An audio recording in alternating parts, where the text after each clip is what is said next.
Hey guys, welcome back to the Hash Raptor YouTube channel. Thanks so much for watching. If you are new around these parts, be sure to hit that like button and hit that subscribe button. I really do appreciate it. Today we're going to be talking about how to mine cryptocurrency and get paid in Bitcoin on your home PC. Let's jump right in, guys. Here we go.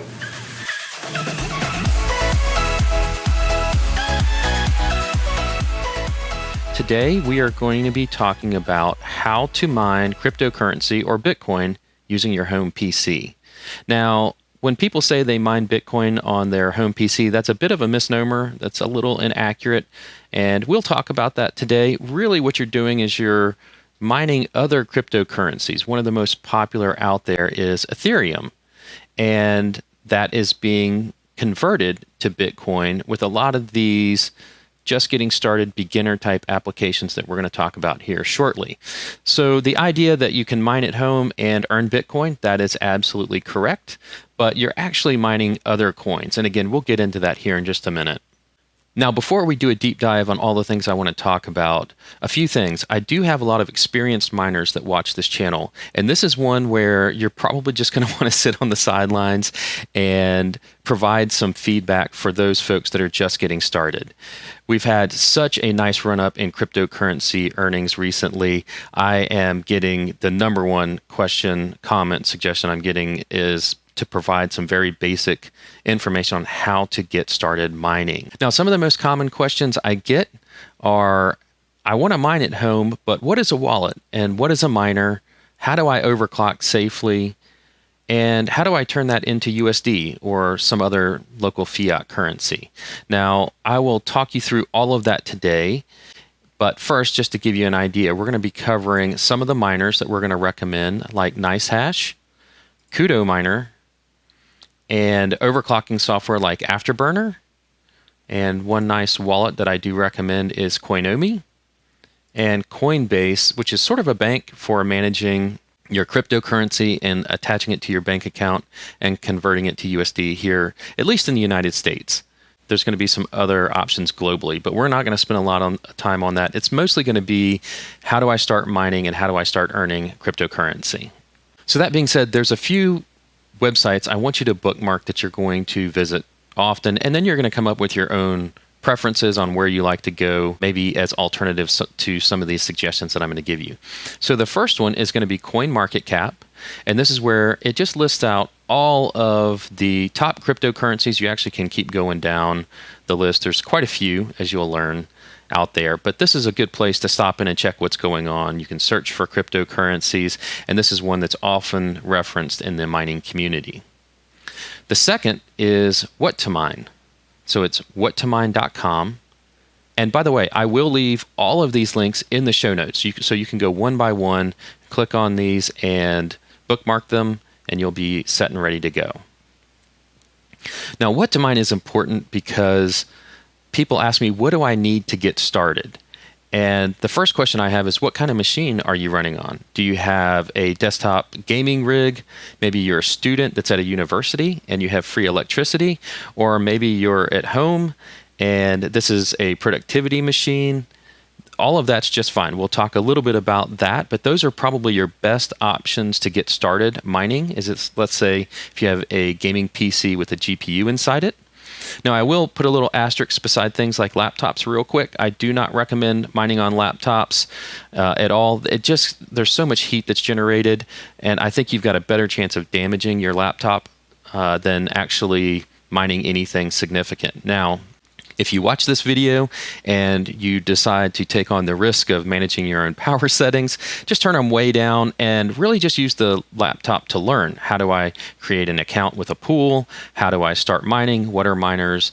What wallet should I use? That's a great way to learn. Just be very, very careful. Watch the heat, watch your overclocks, and keep everything turned down really, really low if you're going to use a laptop, which again, I do not recommend. So that leads us back over here to What to Mine. Now, folks are always asking, how much do you earn a day? Well, what you can do is up here at the top of What to Mine are a lot of the most common GPUs that are out on the market from AMD and NVIDIA.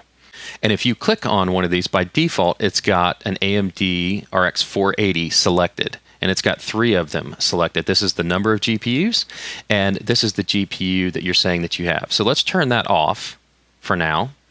And let's say that we have, for this demonstration, one 1070. So a little bit older GPU. But if you've got any of the newer ones, let's say the 1660s or the 2000 series, or maybe you've got an AMD 5700, you just check that box and you're set and ready to go. So for this demonstration, let's say we have one 1070. So I put 1 in there. I have to check this box. And then the next thing I want to do is, you'll see here, this is my cost. Now you can leave this at 0.1, so 10 cents USD per kilowatt hour. So if you know your kilowatt hour cost, go ahead and drop that in here. So for me, I'm actually at 11 cents. And if you don't, just leave it at 10. That's probably a good average for those of you getting started. Now, everything here in between, these are what are called algorithms. And they're most commonly associated with the coin type that you're going to mine. Now, a lot of folks, they know Ethereum. We talked about that back here, Ethereum. And it has an algorithm that goes along with it, which is Ethash, often called Dagger Hashimoto. So Ethash or Dagger Hashimoto. Now, this is the algorithm that your computer is trying to solve when it's mining. It's handling transactions, and it's solving a mathematical algorithm that you are then in turn paid out in that cryptocurrency. And under each of these algorithms, which again is associated with a different coin type, down here we see Kapow, which is associated with Raven coin. But let's talk about Ethash for simplicity's sake. This is saying that with one 1070, I should be able to get about 30 megahash per second at 130 watts. And that's fairly accurate. Now, one thing to know is, depending on your GPU, every GPU is different. The silicon inside them is different. Even if you buy the exact same model as your buddy, your friend, it's entirely possible you're going to get very different results by several percentage points. So you may have a 1070 that really can only get 28, 29 megahash, and your friend or your buddy may be able to get 31. So it's really about testing and finding out what your PC can do, what your GPU can do, and how far you're going to push it. Now, this is probably a good point to say that you can mine with your CPU and you can mine with your GPU. Now, I recommend just getting started, start with your GPU for mining. Let's not mess around with the CPU. And there's a couple reasons for that. It is pretty simple, as you'll see here in a few minutes, to get started mining with your CPU. But being that that's the core of your system, you probably paid a fair amount for that processor, and the returns aren't that fantastic anyway. I don't think it's worth it. So we're going to start out just learning mining with your GPU. So on one 1070, we've put in 1, we've selected that. This is the estimated performance on all these different coin types or algorithms, okay? And we're going to hit calculate. And when I do that, it is going to give me the top results for how much I would make per day paid out in cryptocurrency. So for example, on this one card, I would be paid out at about $1.06 a day for me, where I live. Now, if you had free electric, you'd be getting paid out $1.40, and that is for one GPU, okay? Now, keep in mind, this is just an estimate, and this is if you choose to cash out your cryptocurrency daily. This is the one reason why when people say, how much are you making? I hesitate. I can't really answer that because I do not sell daily. I hold on to my coins. So I never convert to, I don't want to say never. I don't convert daily to this USD equivalent, okay? I keep my Bitcoin or whatever other cryptocurrency it is that I'm mining. You can see here the estimated rewards for Ethereum would be over a 24-hour period, 0.0034. But that'll just give you an idea, and as you get more advanced, coming in here and using what to mine, it'll help you understand a good way to jump around to different projects, what projects are trending right now, but do not use this as the end-all be-all. You'll come up with your own strategies to ROI or pay off your mining rig or your GPU, whatever your goals are going to be. So this should be a jumping off point, not an end-all be-all finishing point. Now, to get started, what you need is a miner. This is a piece of software that's going to run on your PC. And you need a pool to mine to. Now, we're not going to do a deep dive on miners and pools here. What we are going to do is simplify that in a way that is great for people that are just getting started, okay? And we're going to use two pieces of software that combine a couple of things. That combines the miner on your PC. It manages the miner on your PC. It manages the pool, which is where you're mining to. And it also gives you a wallet that holds your funds as you're mining. And the first one that we're going to use for demonstration today, actually the primary one that I'm going to recommend is NiceHash, and I will walk you through that. Now, another popular one for beginners is Kudo Miner. And this is a great, really simple application to get up and get running. However, the reason we're not going to walk through this today, one is I've used NiceHash for quite a while. I'm very comfortable with it. That being said, Kudo Miner is super simple. Now, let me say right up front, I'm going to leave a referral link in here. If you use that referral link to get started, let's say you give NiceHash a try and you have some technical issues or it's just not your cup of tea for whatever reason, I actually get better earnings off of the referrals from Kudo Miner here. But I'm going to be 100% transparent because I want to make sure that we take care of everybody and treat everybody as good as possible here in the mining community and just point out what the fees are going to be and what it looks like. So right out of the gate at the bronze level with Kudo Miner, it's 6.5%. Now, if you get mining a lot or if it's you just like their interface, you can reduce these fees as you add miners to it. And if you look at NiceHash fees, you'll see it's a standard 2%. Okay, so if you mine to NiceHash, it's 2%, and there's a couple other fees that you may have to pay depending on how you want to withdraw. But for me personally, this is one of the reasons that I also like NiceHash is that I use for my banking application where I store my primary funds, I use Coinbase, which I'll talk about here in a second, and NiceHash has free withdrawals to Coinbase. So you don't get hit with any other small fees taken out. But this fee structure can all change. I'll leave the links to this in the show notes. So make sure you review the fees and you can make a decision from there on your own based on what it is that you're looking to do. But like I said, if you have any issues with NiceHash, give Kudo Miner a try, and I'll have links to all of this in the show notes. So a couple things you need to do to get started with NiceHash. First thing, you need to create an account. So you're just going to come out to nicehash.com, and you're going to go to Get Started. And once you do that, it's going to take you to this screen, which is going to allow you to create a new account, which is pretty self-explanatory. Now, I already have an account created, so I'm not going to walk you through that, but that's pretty self-explanatory. I'm sure that you've created accounts on multiple websites a number of times. Okay, now once you have your account created, you're going to see the NiceHash OS dashboard. And you'll also see this tab here called Mining. So before we get lost in any of this other stuff over here, since I have some miners running, I want you to click on Mining, and you're going to download the miner or add an ASIC. And we're just going to download the NiceHash Miner. Now what this is going to do is it's going to install a piece of software that has all of the miners that are going to get you up and running locally on your PC.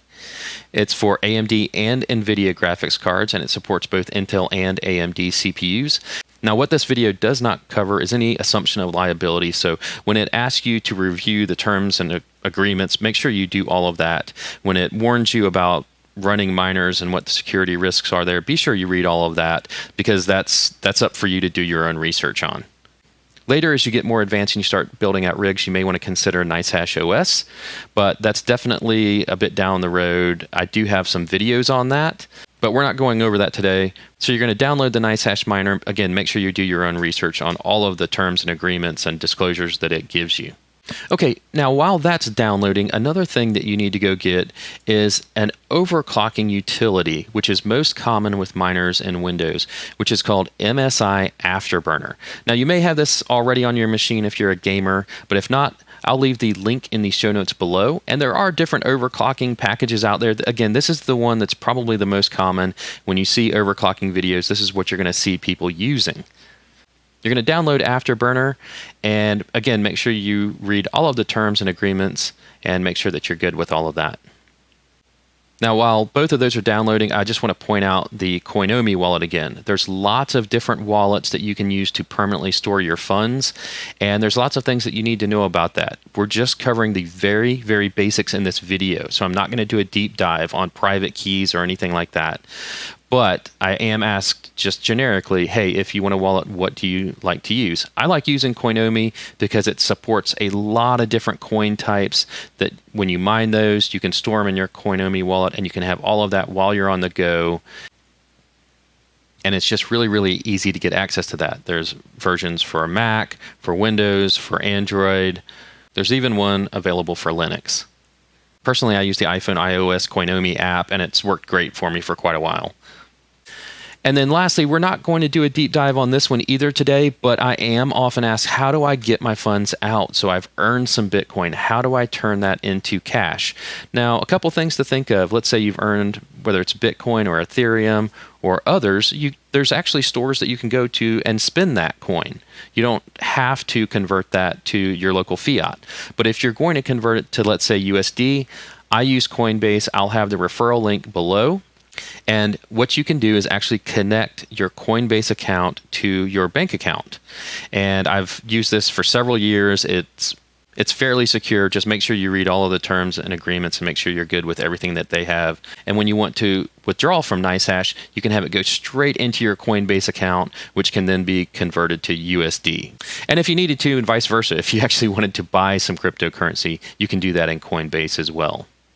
Let's talk about what you need to do next. So we've got the miner downloaded, we've got the overclocking afterburner software downloaded, and we've got the web interface up. Now to connect your PC to this interface so that you can start earning some Bitcoin, you're going to click on this mining tab, and you're going to see the mining address.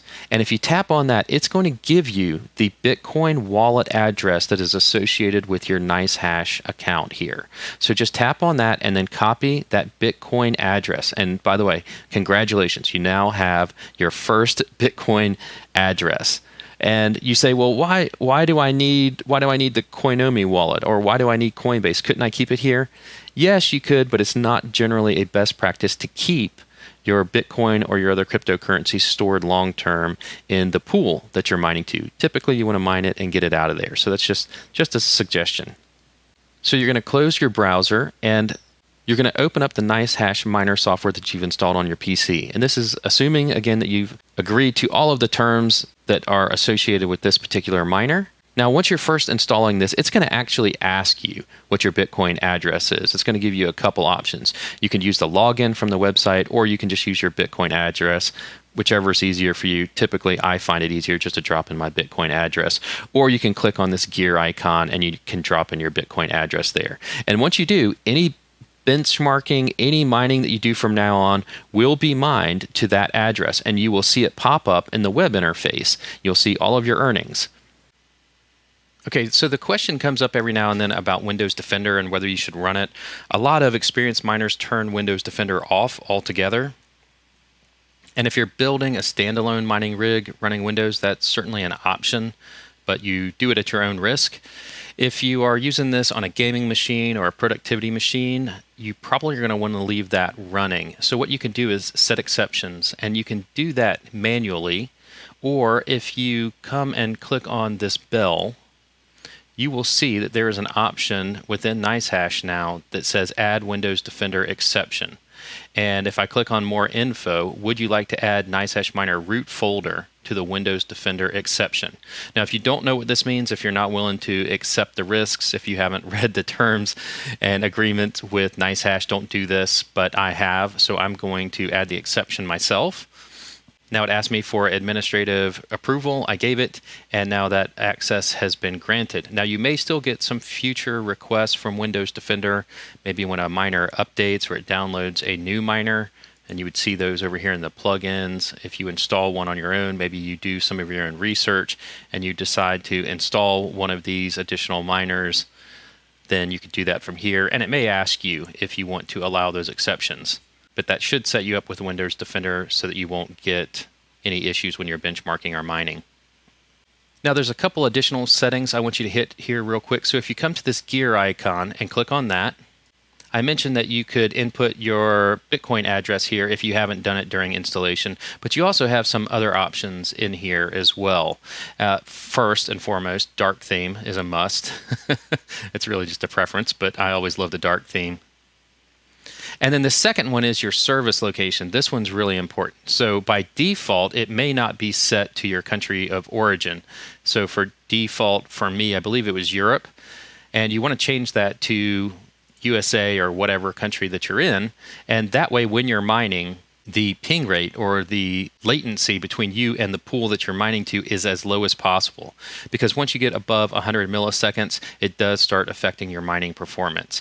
And usually, if you can select a pool within the same country or at least close by, you'll be doing pretty good. Now, the first thing that NiceHash wants to do is something called benchmarks. And that's where it is trying to make you the most money possible, to earn you the most cryptocurrency possible. And there's a whole lot of different coins, or remember what we called them, algorithms, that are associated with those coins that it can mine to. And so what it likes to do is it wants to run a benchmark to see how good your PC performs against each of these benchmarks, so it knows how to earn you the most money, and that's often called profit switching. Now, what I recommend doing before you go any further is if you're already benchmarking, go ahead and stop that benchmark, and let's take a look at our overclock settings. So let's open up MSI Afterburner, and let's talk about a few things in here. Now, this is one of the most important things that we're going to do in this video, and if you don't take anything else away from this video, the one thing that I want you to get is to please decrease your power limit on your card. Okay? So if you're using NVIDIA, if you were to just grab this and slide it over to 80 or maybe even 70% and then hit apply, if you get nothing else out of this overclocking, please do that. Don't benchmark your rigs at 100% on your power limit or above that. You may use that when you're gaming. You may go above that when you're gaming, but please understand, overclocking for mining is completely different than overclocking for gaming, which is why I'm covering it in this video. So that's the first thing right out of the gate. Now, before we go into the other overclocks, really basic that I want to teach you about, let's talk about the difference between NVIDIA and AMD. Now, I am using an NVIDIA card for this video. However, MSI Afterburner will work with AMD cards. There is a difference though. You're going to see the actual values for your core clocks, your memory, your voltage, instead of on NVIDIA here, you can see that it's an offset. So I'm going plus 100 instead of actually increasing the absolute value by 100. So this is what's called an offset. So it's a plus or minus. Again, with AMD, you have the actual values in there. Now, I'll tell you also, if you've got an AMD card, typically that's more advanced users that are using those. It requires a little bit more care, a little bit more understanding on your overclock, so be really, really careful and just handle some of the basics when you get started here. The most important thing is just turning down the power on your card so that you're not mining at 100%. Okay, now that we've got our power limit taken care of, since that's most important, let's talk a little bit more about MSI Afterburner itself. If I click on this gear icon here, it's going to take me into the settings. And there's a few things that you don't really need to understand what it means, but let's just go ahead and make the changes right out of the gate here. And we're going to unlock the voltage, the unlock voltage control. Click on that, unlock voltage monitoring, and force constant voltage. And then hit the apply button. Now we're going to come back in here and make another change here in a moment, but for now, that's all I want you to pay attention to. All of this information by default, if I hit this undo button right here, it's going to set everything back to default. And where is it getting all of this information from? It's reading it from the BIOS of my GPU. So whatever your GPU comes with out of the box, these settings are just pulling that from the BIOS of your GPU. And as you make changes along the way here, you can save it for different scenarios, different profiles along the way here. So maybe I'm just going to have my out-of-the-box settings. I'm going to set that to profile 1 just to show you what that looks like. And then maybe you'll make some changes maybe for gaming. Maybe you're up here at 110%. I'm not suggesting that, but if you were to set this up and get some aggressive overclocks, maybe you're at 105% and you would save gaming as 2. And then you'll make some mining changes and you could save that as 5 maybe. And you just remember these different profiles in here and how do you want to use them. So maybe when you're doing your schoolwork or your business work, you've got it set to 1 and you apply that. You're doing your gaming, you make a change there, you apply it. You're doing your mining, you apply it. So there's different ways that you can handle these profiles, different things that you can set up in there. So be aware of that and use that just for your convenience. Okay, so we talked about changing this power limit and taking it down. So right out of the gate, let's drop this down to about 70%. It's where I like to run a lot of my GPUs. Now, another thing that you can do is, let's reset this. Instead of actually grabbing these sliders, if they start to frustrate you, you can actually just tap in here and change that.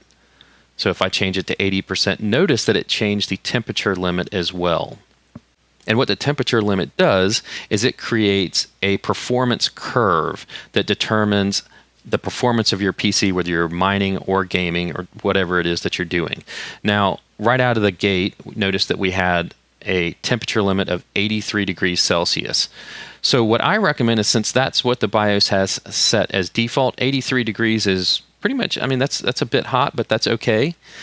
Let's leave it there. Let's hit this chain here to disconnect this from this. And what we're doing is, so we're going to say it's okay to hit 83 degrees Celsius, but we're not going to change this as we move our power limit down. So we're going to move this, let's move it for demonstration's sake down to, what did we say, 70%. And I'm going to apply that, okay? Now I'm going to save this. Let's save this as 5 here. So we've got our mining profile here, and we've got our standard profile here, and then maybe some gaming stuff in between. Now be aware that you might say, well, HashRaptor, I don't want my GPU to get up to 83 degrees Celsius. I want it to stay, a max of 70. That's fine. More than likely, you're not going to get up to 83 unless you really, really push your card hard. I mean, it is certainly possible. Or maybe if you've got an older card, there's something wrong with the fan, or you don't have good cooling, you could. But the reason I recommend leaving it where it is by default is because this actually also controls the ramp up. So as your GPU approaches whatever this temperature limit is, it starts affecting the performance of the GPU before you get there. And there's an entire curve for that. So I just recommend leaving that at 83%. You could actually just start mining, all right? And let's see if we do that. Let's go ahead and hit start mining. Now, if you had not benchmarked, it's going to begin the benchmark. For the purposes of what we're doing today, instead of letting it go through all these different algorithms here. Now, if it's mining, you can't turn these on or off, okay? And it's by default going to have a lot of these, if not all of them, selected, which is different algorithms along with different miners. Let's go ahead and turn all of these off. And again, just for this demonstration, to make benchmarking easy on you, to make it easy to follow along, let's enable Dagger Hashimoto on Phoenix Miner. So that's the algorithm Ethash that's associated with Ethereum, and the miner that NiceHash is going to run is Phoenix Miner, which currently is one of the better performing miners out there for Ethereum. And once you get some results, it's going to store those in here, but don't worry about that right now. Just starting out, you're not going to have any. So let's enable only this algorithm. And if we close this out, you'll see it's now there, and you can see that I've already got it benchmarked. And what this is going to allow us to do, you can come back in here later and let it benchmark more of these, but it's going to save you some time as you're walking through this tutorial here. And it may try to benchmark your CPU. Again, this is where you could allow that or disallow that. I recommend turning that off, especially just getting started. You could play around with that later once you get comfortable with this interface. But let's just focus on the GPU for now. Now, if you have something selected that you have not benchmarked, just hit that Start Benchmark button, and it's going to take it a few minutes. It's going to walk through and test your GPU with these settings right here. It's going to test it with these settings and tell you what kind of results that you're going to get. And it will populate those in here. And once that's done, let's come over here and we are going to hit Start Mining. And what it is doing is it is opening up Phoenix Miner here. And it is actually running. This is what it benchmarked in the background to see how fast your GPU is. So let's organize our screen a little bit here so that we can see everything. Okay, now notice right here, you see this ETH speed, 22.9 megahash per second, and that's because I'm using a 1070, and I've also got recording software running, so I'm losing about 10 to 20%. So don't focus on this being a max performance demonstration for my 1070, okay? We're just going to see how the changes that we're making affect this performance. Now, this is the local miner, okay, that's running on our PC, and as it mines, as shares are accepted, it will show up in this mining tab at nicehash.com. So you're going to come over here to mining, and you're going to see your rig manager, and it's going to pop up. For me, it's down here. Studio 2 is the rig that I'm mining on, and this is the pool side. You'll hear miners refer to this as what's called the pool side. So we're looking at the website, and you can see it just changed. And what I was going to say is pool side, don't freak out if once you locally start mining, if you don't see this for a couple minutes. It's often going to take 30 seconds before the pool registers it and then pushes it to the web interface, the website that you're looking at here. And sometimes it can take several minutes. So don't freak out. As long as you've got the Bitcoin address in there that's associated with this account, you're fine. Now, if it doesn't show up after 10 or 20 minutes on whatever pool that you're mining to, then you want to do some investigation to see what's going on. The other thing I want to point out while we're here is poolside is not the place to get the best, most accurate information of what's going on with your rig. It may show you when you look at your rig what it is that you're mining. And see here, it says Dagger Hashimoto at 23 megahash per second. It's okay to get a sense of what's going on. Typically, I use this to see, am I mining or am I not mining, and what am I mining? But to do all of the fine tuning and to see exactly what's going on, you're going to want to look at your PC and you're going to want to look at the miner itself. The other thing the pool is good for, the web interface here, the website, is when you're on the go, maybe you're vacationing and you left your PC up and running for a day or two, and you want to just see how is it doing, is it still mining, did it have any errors, then you can hit this website and just make sure that the miner is up and it's still going. Okay, so back to our Ethereum mining here. Now, keep in mind what I said. Even though we're mining Ethereum, it is going to the NiceHash pool, and it is being converted to Bitcoin. So it is going to get paid out to us in Bitcoin. You can see here, $1.04 per day. Now, this current profitability, this is going to change quite a bit. This is not exact. This is an estimate of what's going on. So after you mine for 24 hours, what you really want to focus on is your history and stats. And that's going to show you exactly how much you've been paid out. And that's where you want to start getting the sense of how much Bitcoin you're earning per day. Just keep in mind, don't freak out as this gets really high or gets really low. This is going to change, and it's based on the number of accepted shares that you've submitted to the pool. Okay, now, as you try to fine tune, we're going to do some very, very basic overclocks here, very basic overclocks. And to do that, let's just take a look at what we've got right out of the gate here. Now notice we've got our fan speeds at 35%. We're going to talk about adjusting that here in just a second. We've got our power limit at 70%, and we have not made any changes to our core clocks or our memory clocks. And I am at 23 megahash per second with my recording software going. Typically, this would be about 25, 26 megahash per second on this 1070 without the recording software going. Before we do anything with the core clocks, which you do not have to do any of this in your overclocking. If you want to stop here, you want to let this run for 24 hours, that is fine. You're good to go. You're set. You are mining. And by the way, congratulations. You are officially up and mining, and you are earning Bitcoin. But if you want to go a couple steps further here in your basic introduction, let's talk about core clocks and our fan speeds. Now, as we adjust these core clocks, it's going to affect the performance here.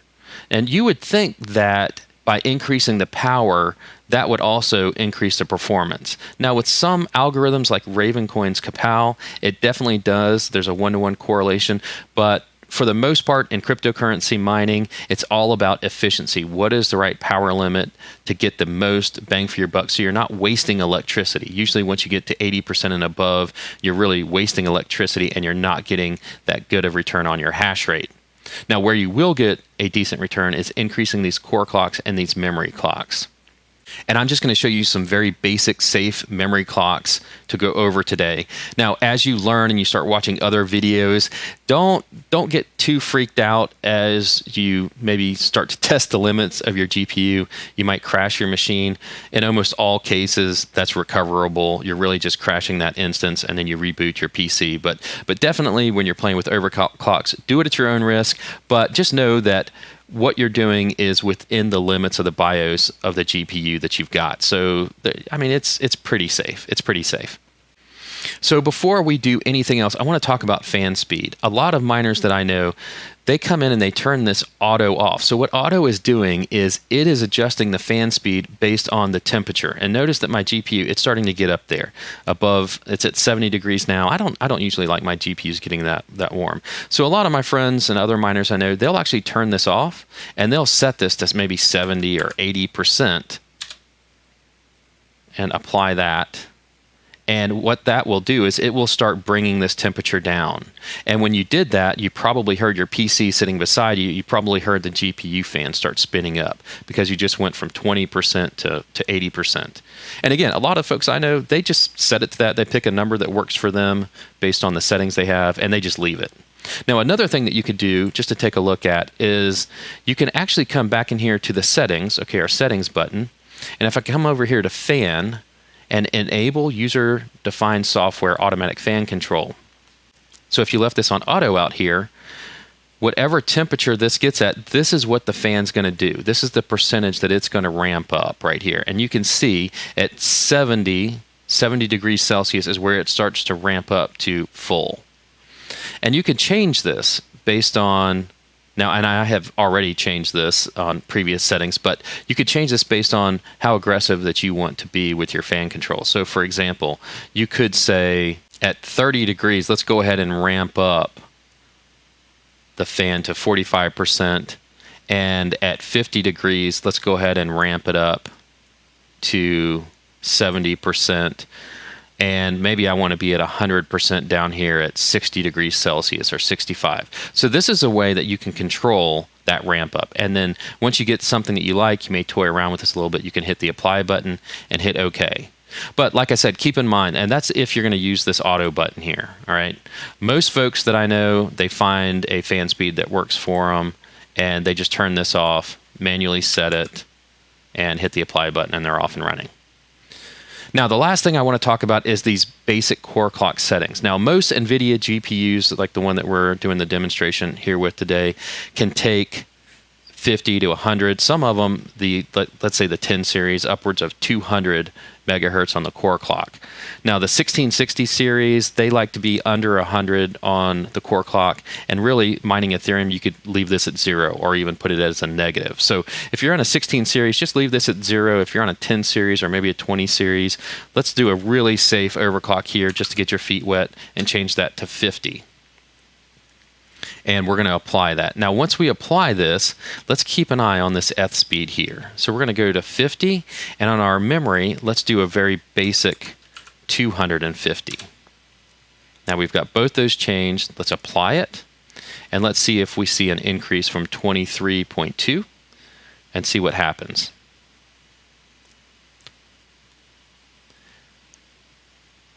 And you can see already within a few seconds, we jumped up to 23.7, 24. There you go. So we're already seeing the results of our overclock here. And this is a very, very basic, very conservative overclock. Now, as you begin testing and finding these overclocks that you like for your card, when you're mining, wait about 10 minutes. Let it mine about 10 minutes before you move on to other results. So maybe get up, go get a drink, go do something else, and then come back. But let it mine for about 10 minutes, and it'll settle in, and you'll get a really good idea of what the changes you made, what kind of results that they gave you. Now, I'm not going to go any higher in this video. If you want to take that on yourself, you can do that. What I recommend is just maybe step it up about 50 megahertz and apply that and go up. And you can take that until your GPU crashes. The screen, it turns white and you have to reboot the GPU. And, 99 times out of 100, you're going to reboot and it's going to be all back to the standard settings. So we've got these basic settings in here. Let's save this. Let's save this setting as, we'll call this 5. This is our really basic setting. So if we wanted to go back to everything being standard, I just select 1, select that. Or if I want to come back to my mining settings, click on this and apply it. That is the basics. That's what you need to know to get up and running, and you should be set with Afterburner. be careful of the stability over a 24-hour basis. So you may want to let it mine for 24 hours and then come back the next day and see what it did, because it may turns out that after 2 hours or 10 hours, the rig actually started crashing and you may need to dial back your overclocks a little bit. Let me go ahead and head this question off. You may see this effective speed, 31.72 megahash. Oh my gosh, that's great. But why is this speed saying 24? Okay, this is the pool side right here. This is what the pool is saying, which is good. That's good that the pool is seeing that. But this is your actual local mining speed here, your megahash per second. Now notice that Phoenix Miner is also reporting our power, right? It's at 105 watts. Now this is just reading using the driver from the GPU. This isn't always the most accurate thing to do. Now if you watch some of my other videos, we talk about measuring your power, what's called at the wall. And once you start getting really advanced on your overclocks and your mining, and maybe as you add a second GPU and a third, you're definitely going to want to know what the power at the wall is doing. You're going to want to get a kilowatt meter to be able to measure that. But out of the gate, this is a decent way to get started. Now, on the subject of power, a very basic free utility that you could get is called Tech PowerUp GPU Z. And I just want to show you some very basics. You can download this for free from the web, and it'll give you some information that's telling about your GPU. And the first thing that most miners ask about or talk about if you go into a forum is they're going to say, what kind of memory type do you have? And notice that this 1070 has Samsung, which is considered the gold standard. It's considered to give you the best mining performance. But you may have Hynix or Micron, and that's just fine. Now the second thing you can use this for is to come over to sensors, and this is going to give you all kinds of information about your GPU and what it's doing. And notice right here, there's got this setting, it's called board power draw, and it's at 107 watts. Now this is pulling that same information that's being reported in the miner here. See, it says 108 watts. So if you want to get some really simple information on what's going on with your GPU, check out the board power draw, and that's going to give you an idea of how much power you're pulling, because that's how much it's costing you in electricity. And some miners that are really focused on efficiency, they may ask you, what is your megahash per watt? And all you do is you take this number right here, your mining speed, so let's say 24, and you divide it by 107, which is roughly going to be what, somewhere around 0.24. I think anything above 0.2, it gets you in the ball game of what you're looking for mining. So that equips you with a couple basic tools. You've got MSI Afterburner to do your overclocks. You've got GPU Z to get some additional information on your GPU. And now you've got your miner that's up and running. It's running Phoenix Miner, and you are mining using NiceHash OS.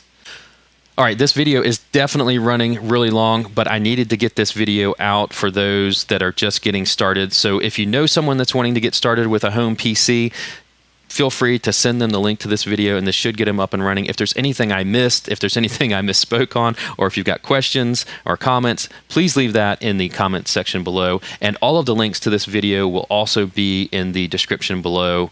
We'll leave it there for today, Raptors. Thanks so much for watching, guys. We'll see you in the next video.